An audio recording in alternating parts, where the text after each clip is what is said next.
right? So you're looking at reproductive populations. Go no further. That's easy. Because you just randomly select from that number. So that's great. If you have a list, that's great. You're probably better off if you want to sample a Syrian refugee population in Jordan, because of the fact UNHCR has lists of its population in big camps. It's going to be a lot harder in Lebanon, right, where there's informal settlements. A lot of times, those populations aren't reflected in the list. So it's going to be hard to do. Okay. We simply randomly sample from that list. That's easy to do. I'll just tell you there are formulas for sample size. I won't belabor these except to say you're going to include the confidence limit. This is typically what we usually include for confidence limit, that sort of 5% tail each end, right? Estimating the prevalence. Now, if there's something, we kind of don't know the prevalence of a lot of things we're trying to measure, right? So we assume 50%, because 50% gives us actually the highest number possible, if we do that. And then usually the precision, again, we want a 95% confidence. Right? So that's a very field, quick, down and dirty equation to use to get a sample size. There's some variations on this. Systematic random sampling, and I'll refer again to, say, again, you want to look at a field hospital. You're looking at records, you want to randomly select some records. You can take, say you needed 100 records out of 1,000, right? You can go every 10th. That would be easy to do. So again, it allows some randomization. There's an example.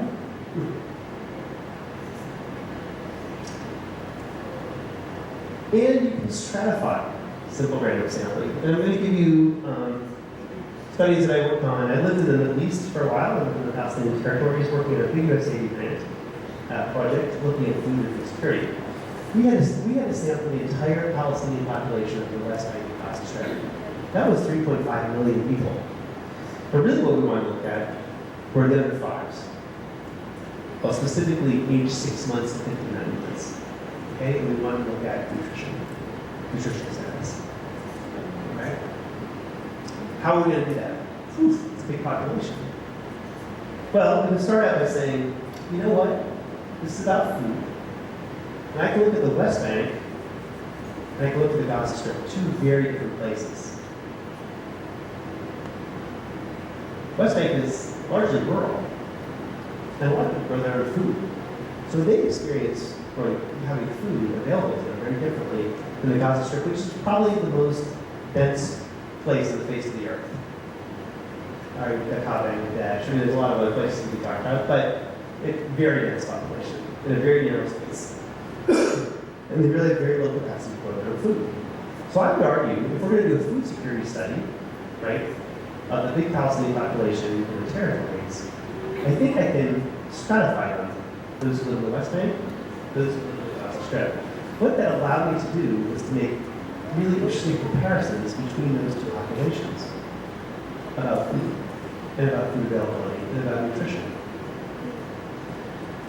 I also knew that from previous data, from good census data, that 60% of the Palestinian population live in the West Bank, 40% live in the Gaza Strip. So I can do this one or two ways. Sorry, I should say I estimated already what my sample size was. It's 2400 households. And I could do this one of two ways. I could either just take 60% of those households from the West Bank and 40%. And that makes actually a lot of sense, doesn't it? And I will tell you this, when it came time for me to present this to politicians, to journalists, to policymakers, both in the US and Israel, the Palestinian Authority, this made a lot more sense to lay people, right? But you could also do it this way. You could actually split them in half, and then weight your results, 0.6, 0.4. You can do that as well. So that's where sort of statistical knowledge is helpful. It's a lot harder to explain to politicians So I kind of like this way now. This is easier to explain. All right. So what do we want to do? Well, the purpose of the study is actually to look at weight for height. This is an indicator of acute malnutrition. Then we know height for ages. That's the H/A. Height for age. If you're kind of chronically not getting nutrition, your height doesn't really go up as you age. Right? So that's stunting. Right? So wasting the study, that's the difference. Yeah. Okay. So what do we have to do? Well, we had to put together a sampling frame out of 3.5 million people. So again, we're sort of fortunate to have a Census Bureau. Palestinian PCBS is the Palestinian Central Bureau of Statistics. It had a fairly updated census. Now, this was in 2003 when we did this, so it was about 5 years old. But people hadn't moved in and out. So that was helpful. And what we did was we took the entire census and broke it down by 40,000 households, blocks of 40,000 households. Those are our primary sampling units. So we randomly selected those, and then at our second stage, right, they were broken down by urban, non-urban, and refugee camps. So we could actually select within that 40,000. And those were divided by urban, rural camps. And we like the idea of urban and rural because, again, urban people may have different experiences with food and food availability than rural, right? So that worked out well. Does that make sense to everybody? Okay. And then we allocated it this way. It's a little tough to see because I restricted these. I restricted changes. These are actually numbers of households to get to our 2,400. But what we had in here, sorry, you can't even see them because they're lined up here. Sorry. But you can see that the more populated governments had higher numbers. Nablus is here, which is a fairly large city. Jerusalem, obviously, here. Gaza had high numbers, but, sorry, you can't see them. But anyway, we divvied them up by what we knew the population was. And we ended up, at the end of the day, with those two stages, coming up with roughly 2486. And that generated about 3,089 children in this age bracket. Okay? We typically build with under sixes because they're infants, and they're getting, it's hard to quantify their nutrition, breastfeeding and so on. So the great thing about this is I can go back to the Bureau of Statistics because they told me, there's roughly about 1.3 children in this age group per household.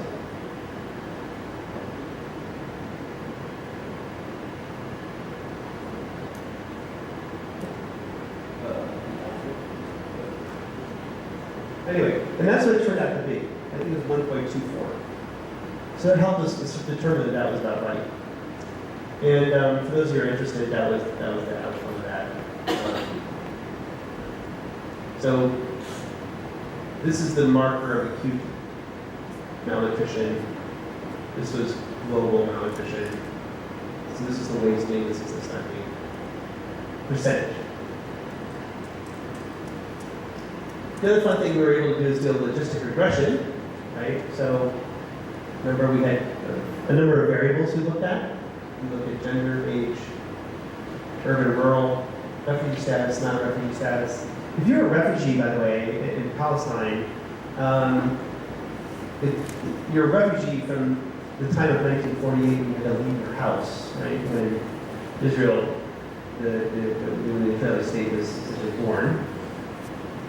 So that is, if you're a refugee grandfather, you don't know that, but if you were, you would give your refugee status your son and daughter and grandkids and so on. So this was multi-generation.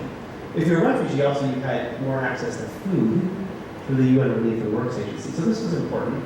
We knew maternal education also was an important variable, right? Because that actually, in other studies, is correlated with the incidence of malnutrition. So less educated, more likely. The presence of diarrhea prior 2 weeks prior, that would certainly affect acute malnutrition. So here's what we found. This is chronic malnutrition. Now we found a little bit of a correlation here with West Bank versus Gaza Strip and maternal education. So if actually fairly high. This is a p-value, right? So that's obviously an outlier. Being more likely to be illiterate, more likely to have chronic malnutrition. So anyway, 5 minutes. All right, let me try to do cluster sampling quickly, and I think we can talk about it after the break. Cluster sampling is probably the most common probability-based method, quantitative method, that we use because of what I said before about simple random sampling. In this case, we don't have those population lists. In a lot of places that we work, and you may all work, is you won't have those population lists available to you. There won't be a good census to draw from. People will have moved in and out, and you won't just know. So, to obviate that problem, to get around that problem, is to do what's called cluster sampling. Now, I can go into a lot of detail about this. One thing I want you to see is this equation for the sample size is actually inflated by this. This is called the design effect. Cluster sampling creates somewhat artificial sampling frames. And I'll show you exactly what that means. And it makes us need to sample an integer more than if you were simple random sampling. We're going to try to approximate the best we can, all right? And it's going to look something like that. So instead of randomly sampling, sort of all, and by the way, there's a bunch of little dots in here.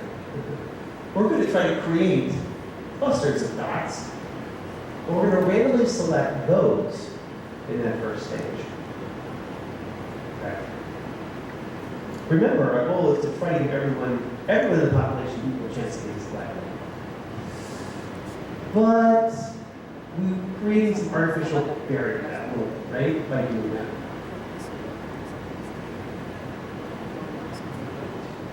Yeah, it kind of looks like this too. Suppose we were taking an urban area, right? And you want a cluster sample, but it's a bunch of dense neighborhoods. Okay, here's another way to do it, right? We're creating clusters. Now you have to know the area pretty well to create these. But we're essentially creating sort of almost equal-sized places. Now it's not so bad if you're in rural Africa and you want to sample villages.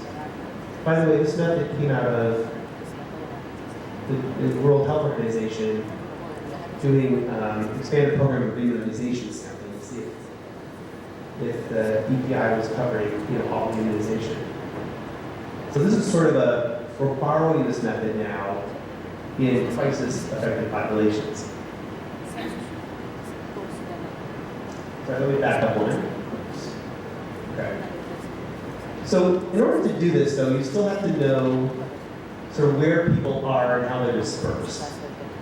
We're going to get less precision. I'll show you why that is. We're going to require a larger sample size, right? Because of that mysterious thing called design effect, which I will explain to you after the break. Probably need to get some coffee to hear this discussion. Right, we're going to do the same thing. We're going to select multiple stages. So we're going to randomly select some of these, and then we're going to randomly select within them. And that's how we're going to get our numbers. Is everybody with me on that? Okay. So a lot of the studies that you see coming out of epidemiology and conflict, particularly around mortality, use cluster sampling. And it's got its problems, and we'll talk about it, but it's still probably one of the best things we can do. And I know there was sort of a big debate that's squelched by our administration in Washington about how many people actually died in Puerto Rico. I don't know if you've caught that. There's been 2 really good studies, one of which used cluster sampling methodology, because Puerto Rico, one of our territories, right, didn't have the population numbers, so we had to use this. And so we ended up, we showed very high, actually, much higher than the official estimates of mortality. Okay, how do we evenly distribute this sampling across the population? This is actually Kosovo. This was a study that was done on war-related mortality. One of the first studies ever to use this, by the way. And this is the capital of Kosovo, Pristina. Well, this is where most of the population is. So you've got to be able to do this so that most of your clusters, the number of clusters, should reflect the population size. This is a very rural, right, government. You know, this is the capital, so it's going to have many more. So you want to be able to sample in such a way that it is proportional to where the population is. All right. So I'm going to leave you with that while we break. 30 seconds early. And for how long? 20-minute break. Well, you guys are. So thanks for taking a break. And then we'll come back and sort of deal with how we actually do this, because again, it's a very common quantitative sampling method that we use. All right? All right. Go forth. Get refreshed.